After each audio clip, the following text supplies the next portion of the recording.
Good morning. My name is Babar Sheikh from the Institutional Banking team in Australia.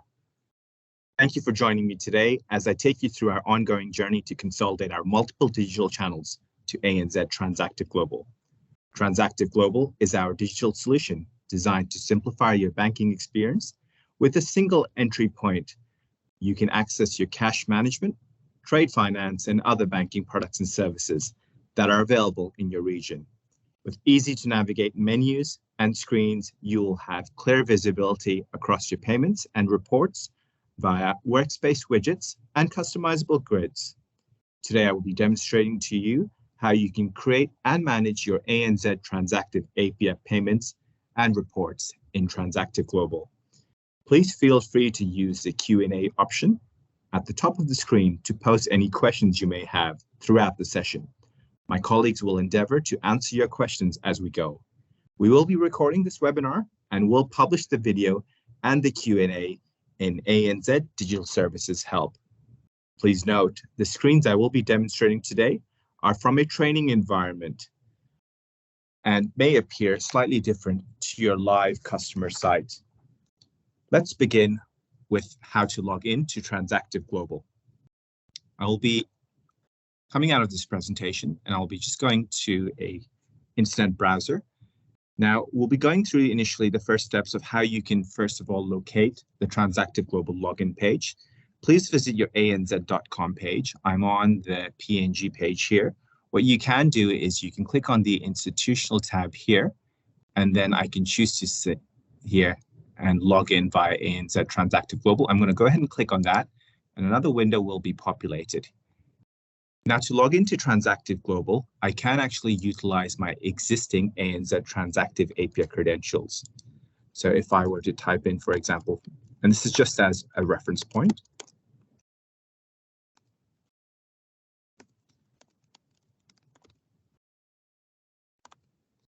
From here, I'll choose to click on Submit. Now, to be able to view the Asia and Pacific Payments menu, you will be required to log in with either your physical token or ANZ digital key. You will still be able to access Transactive API to create and approve your payments. But if you'd like to access the Asian Pacific Payments menu in Transactive Global, you will be required to log in via token or ANZ digital key. I have already chosen to log in to Transactive Global using my own credentials here. And as soon as you log in, you will land on the Workspaces page, which is the default landing page in Transactive Global. You can choose to tailor your workspace screen by adding customizable widgets. So I'm going to be choosing to add 2 widgets. I'll be clicking on here, Add to Workspace. The 2 widgets I will be selecting is the Applications and then the Payment Approvals, Asia and Pacific Payments. If required, you can choose to resize or change the ordering of these widgets. So for example, I'll be moving the Applications one to the right and the Asia and Pacific and the Payment Approval Asia and Pacific, I'll be choosing to resize this. So this gives you complete freedom over how you would like to arrange your widgets. I'll provide you a high-level overview of each of these widgets. The Asia and Pacific Payments widget here, you can view payments pending approval, and based on your user entitlements, you can either approve or send these payments for repair. The process for approving is you use the checkboxes here and you can click on the approve button here. For the applications widget, you can utilize a single sign-on here that if I'm using once I've logged into Transactive Global and if I require access to Transactive API, I can simply select this button here and automatically be logged into Transactive API. So I'll no longer have to re-enter my user credentials, offering you convenience. On the left-hand side here, you'll notice the navigation menu, which provides you information on the products and services which have been enabled on your profile. Again, once I have logged into Transactive Global and I require access to Transactive API, I can scroll down the bottom here, click on Applications, and then select ANZ Transactive API to be seamlessly logged in. Now, Transactive Global also allows you to set your own landing page. As this session is primarily focused on the Asia and Pacific Payments menu, say, for example, I wanted this as my default landing page. I can click on Asia and Pacific Payments here, and where we see my user profile. So I've set my username as John. So I can easily click on this and I can click on this set landing page. As soon as I click on it, I'll receive a confirmation page. And the next time I was to log in, instead of landing on the home page, I'll be landing on this page. So this offers you convenience. Now, with all the formalities completed, let's dive into Asian Pacific payments. As you'll notice, the main menu itself is divided into 6 sub-menus. I'll first of all provide you a very high-level overview of these menus. The first one, the Create Payments, allows initiators to create different payments from domestic to international to creating files from a template or using a payment file. It offers a simple, clean, tile-based approach where you can see all the payment types available to you. The second menu, the Approve Payments screen, displays payments pending approval or those that have been rejected or failed. From here, approvers can choose to either view, approve, or send transactions for repair. Screens that are displayed in a grid format can be customized according to your preferences. For example, we'll notice the payment amount here. If I wanted this to be the second column, I can click and drag and move it across here. Likewise with the payment amount as well. There are also a number of options here on the control bar. So if I wanted to, for example, group the payment in a certain manner, I can choose to do so. For this demonstration, I'll be selecting payment methods. Let's try again. All right, there we go. So it's separated by payment methods, allowing me to easily see which are the domestic non-urgent and domestic urgent payments. If I'm happy with these settings, I can choose to lock in those settings by using the Settings button. I click on the drop-down, and I can click on Save Settings. And automatically, I'll be presented with a green toast message saying that they have been updated. So next time, if I was to access approved payments, I'll be able to see them in this format. Now, if I wanted to download this information that's currently being displayed on the grid, I can choose to use the Export button as well, which will download this into a CSV file. Now, there are a number of ways that we can choose to approve payments. I'm going to be highlighting them to you right now. So the first one is I can hover my cursor over any of those payments. I can right-click and I can click on Approve. Alternatively, I can use these checkboxes here and I can, from the control bar, I can select Approve. If I want some further details on this payment before I actually approve it, I can click on the transaction here. It'll allow me to see the various information and the beneficiaries. I can see the audit history as to who's initially created this payment and all the other changes. If I want, I can choose to approve it, and various other options are presented here. I'll now be moving along to Current Payments. The Current Payments menu allows you to view payments awaiting company or bank processing in an approved, a draft, or a future dated status. Moving along to past payments. This will allow you to view your past payments in either a cancelled, closed, file upload rejected, or completed with error status. You can utilize one or more of these search filters. For this demonstration, I'm going to be selecting my payment types as domestic and click on search.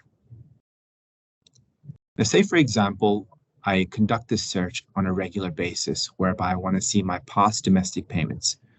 Rather than having to input the various details several times, what I can do is I can choose to click and save this search criteria. So I'm just going to click on Save.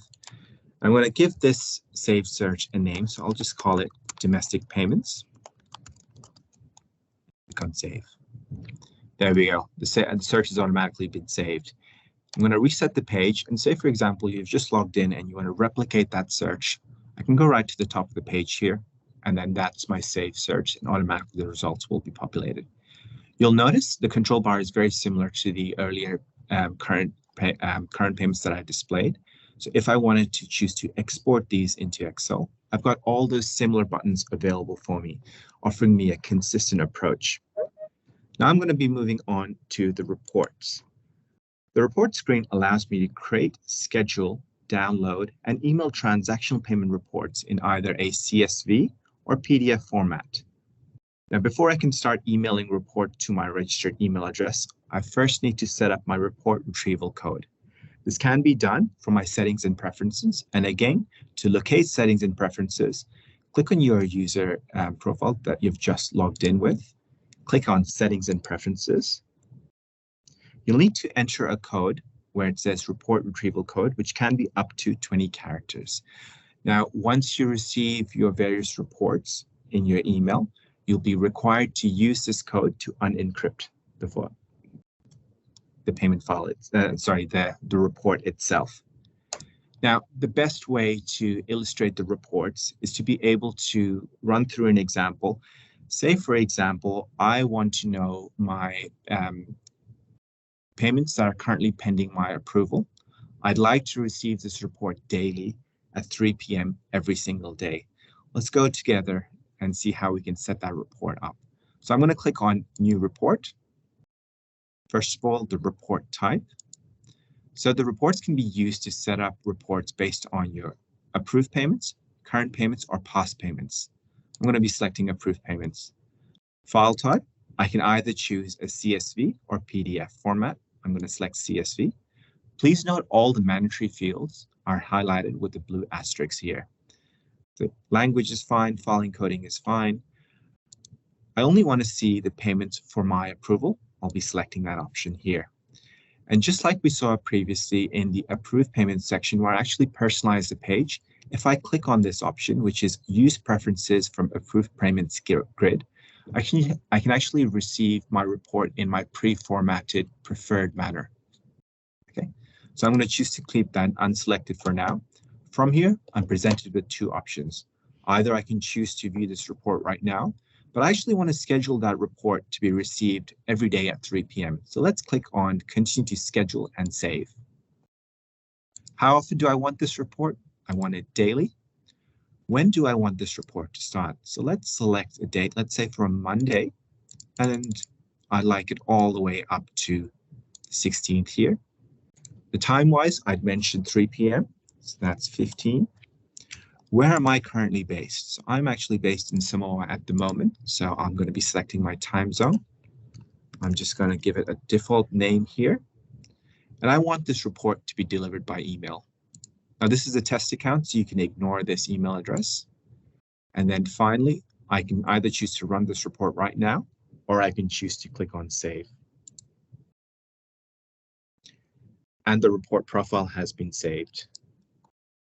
The scheduled and ad hoc reports, once this is generated, will come up here and will remain here for up to 28 days. Reports that take longer than 10 seconds to generate, they'll be located here in the bell icon where I can click on it and see it. As an extra added tip, say for example, I've received this report at 3 p.m. What I can do is I can quickly go on the home screen and view all my payments pending approval. And I can just use this widget to approve rather than having to go in to the approved payment section. So that's, therefore, we just demonstrated reports. I'll go into file import summary.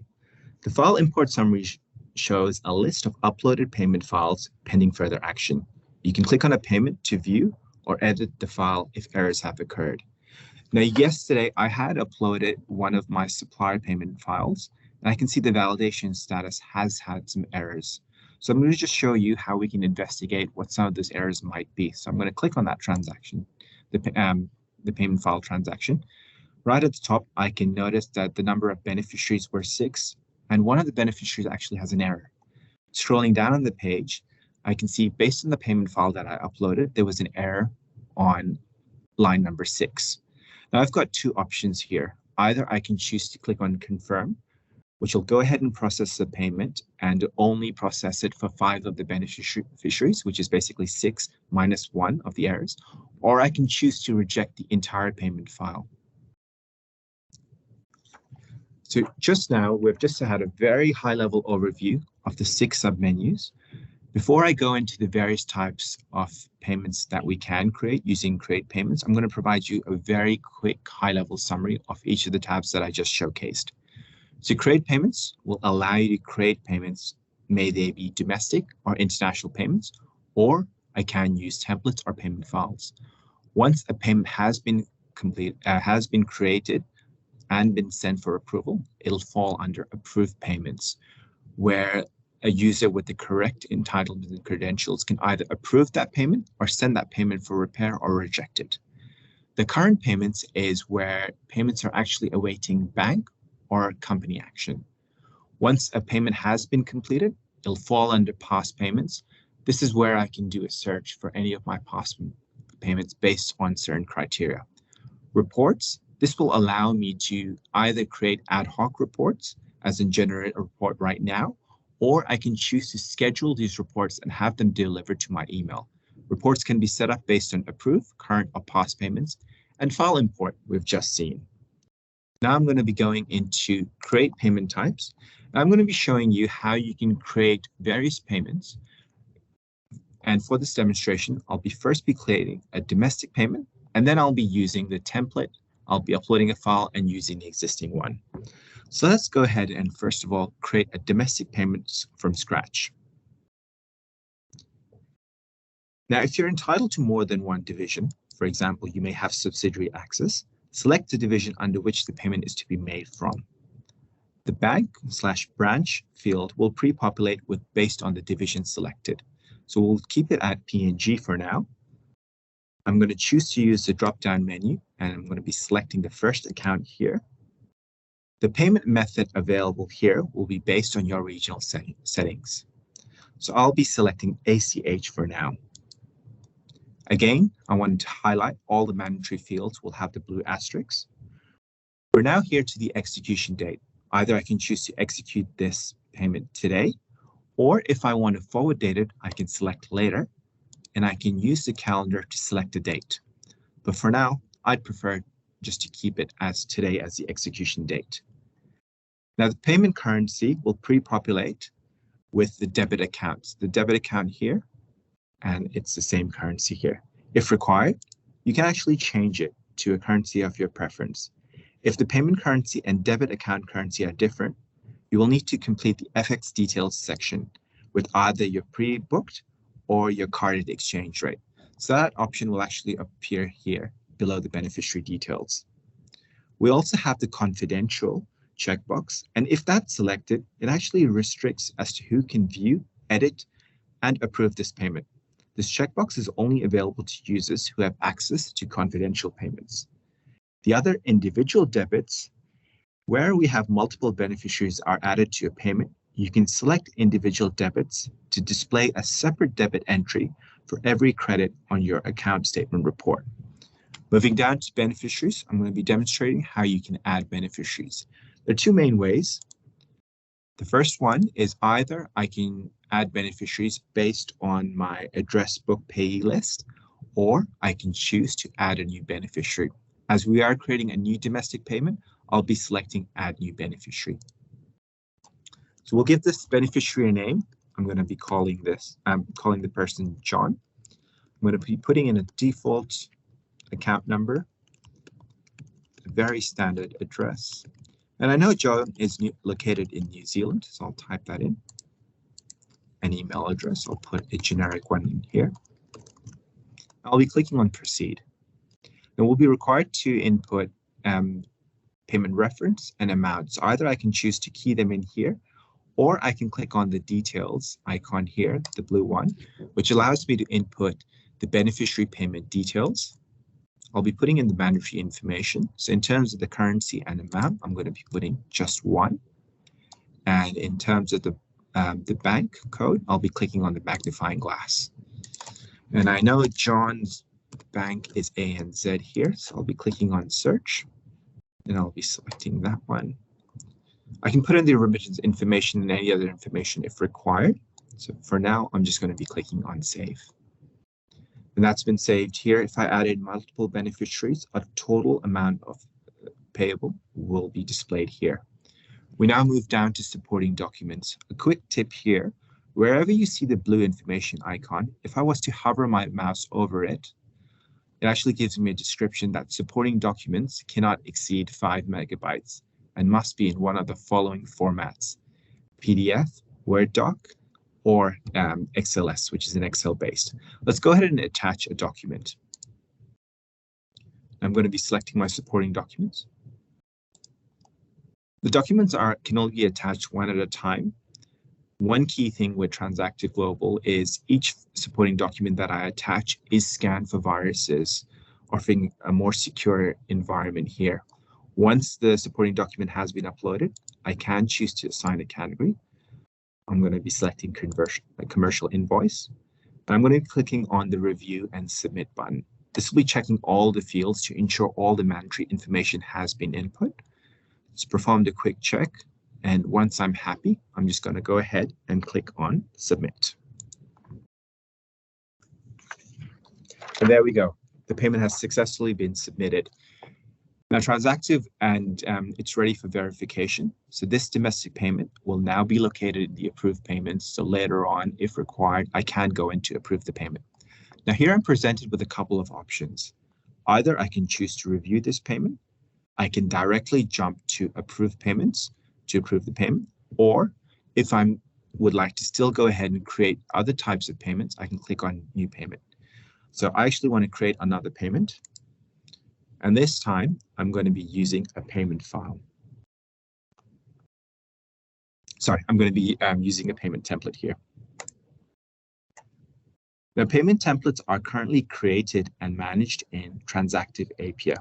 This functionality will be moved to Transactive Global during the 2024 period.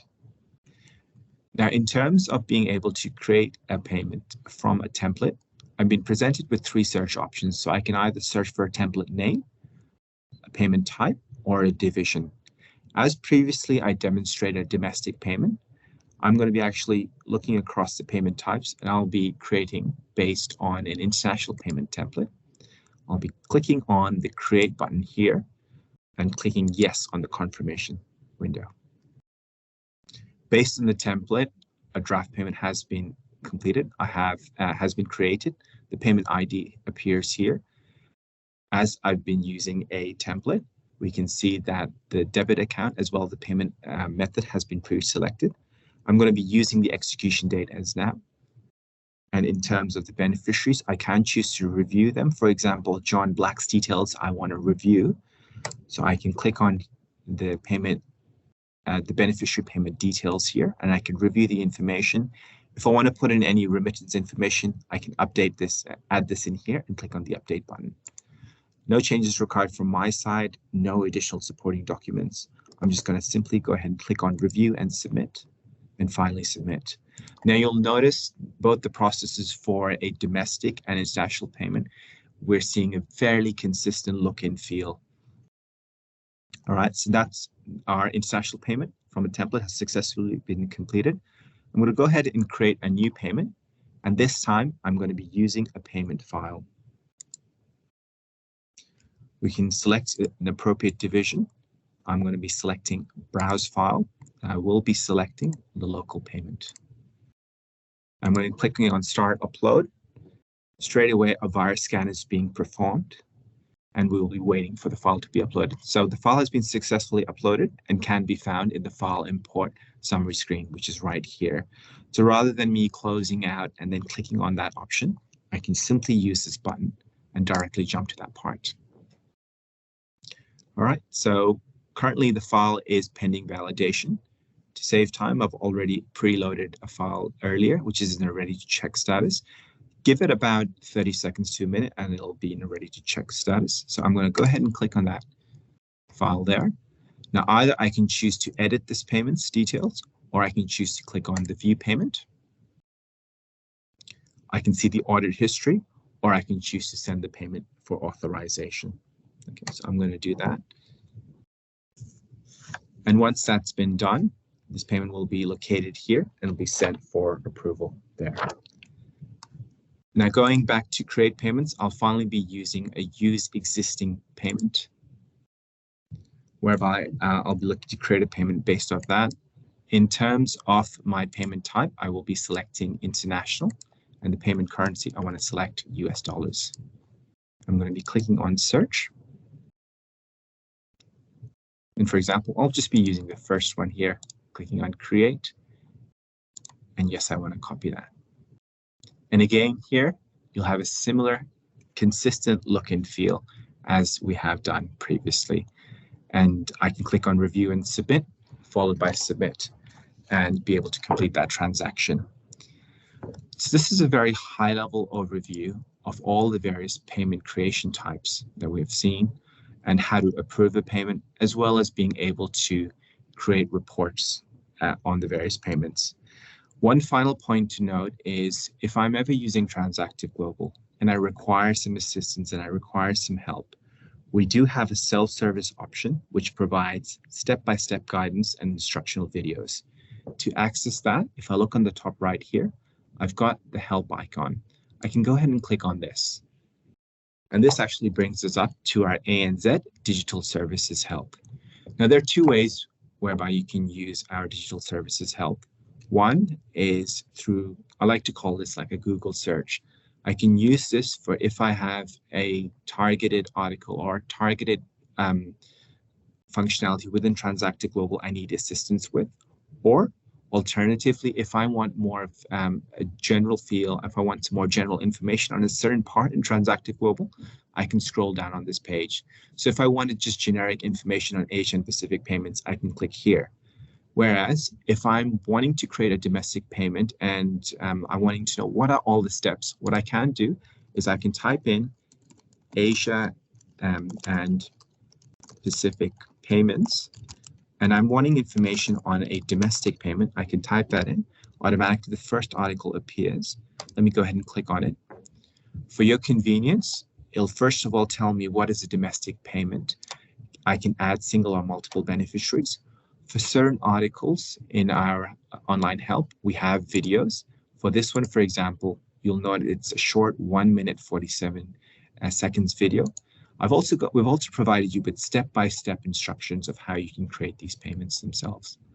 However, if I wanted a more general overview, I can click on the Asian Pacific payments here, and I can go through the various steps. So if I wanted to know how to create and schedule a payment report, I can click on this part, and I can click on approve payments. I can go through all the steps that I showcased earlier on how you can look to create a report. So this is just a high-level overview of our online help. I'm going to be going back to our presentation, and I'll be going towards the last slide, which is the thank you slide.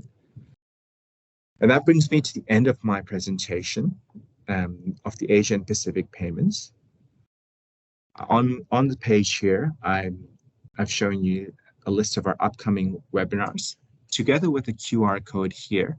So if you were to bring up your phone, you can actually go in and register for any of our upcoming sessions. So the tips and tricks one is particularly useful as we'll be going through the various features of Transactive Global and how you can use it more effectively. I hope this session has been of value to you, and I look forward to you attending our future ANZ Transactive Global webinars. Thank you very much for your attendance.